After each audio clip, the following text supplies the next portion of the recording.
वालेकुम मोहतरम काबिल कदर हाज़रीन व नाज़रीन, आपका मेज़बान आपके अपने चैनल अयूब तिब यूनानी में खुश आमदीद। यूनानी तिब के कदीम राजों से लाया हूँ आपके लिए सेहत का लाजवाब तोहफा।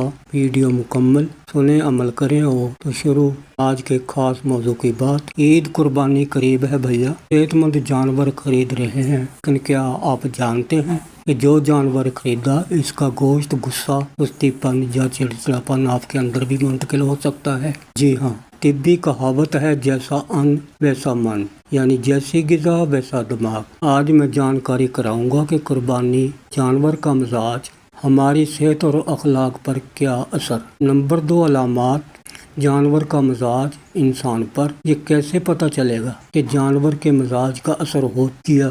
निशानियाँ या अलामात क्या, देखिए भैया।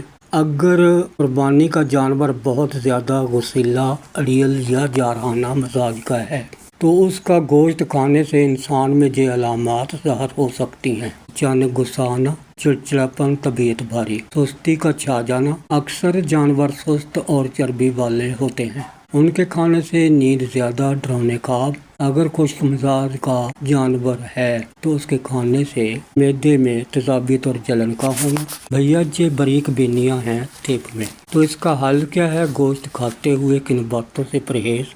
बहुत सादा असूल है भैया जी। पहला परहेज, जानवर को ज़िबा करते वक्त खौफज़दा ना हो।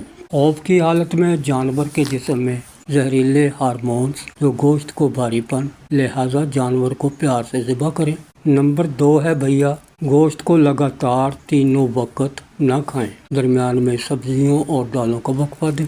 नंबर है तीसरा भैया, बहुत ज़्यादा तेज़ मसाले, चर्बी और बाजारी चटनियाँ। नंबर 4 है भैया, यूनानी नुस्खा। पहली बात, परहेज हजार दर्जा बेहतर है इलाज से। अगर हाजमा खराब या तबीयत में भारीपन आ जाए तो तिब्बी या दोई नुस्खा जो मिनटों में असर करे। तो मोहतरम हाजरीन नाजरीन, हाजमे खास जो है ईद पर हर घर में होना ज़रूरी है।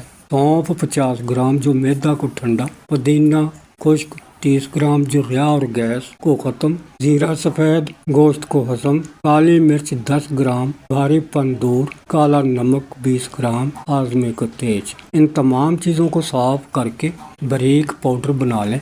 दौरान ईद दोपहर और रात के खाने के बाद आधे घंटे बाद आधा चम्मच नीम गर्म पानी के साथ लें। गोश्त मक्खन की तरह हजम, तबीयत में चुस्ती रहेगी। तो मेहरबानों, इस बार कुर्बानी का गोश्त सिर्फ शौक से नहीं बल्कि तिब्बी असूल के मुताबिक खाएं। अल्लाह की नेमत को ज़हमत में नहीं हम बदलना। तो मेरे प्यारे भैया, ये है अयूब तिब चैनल और यूनानी तिब का सच। उम्मीद है वीडियो आपको पसंद आई होगी। अगर अच्छी लगी हो तो उसे अपने दोस्तों और फैमिली के साथ लाइक और शेयर ज़रूर करें ताकि इन मालूमात का उनको भी फ़ायदा मिले। मज़ीद यूनानी तिब, घरेलू नुस्खे, टोटके और घरेलू इलाज के लिए वीडियोस के लिए अयूब तिब चैनल को सब्सक्राइब करना नहीं भूलना। खुसूसी गुजारिश आप सब से, आप सब की मोहब्बतों का शुक्रिया। अल्लाह पाक हम सब को सेहतमंद रखे। अब अपने भाई को दें इजाज़त। अल्लाह हाफ़िज़, फ़ी अमान अल्लाह।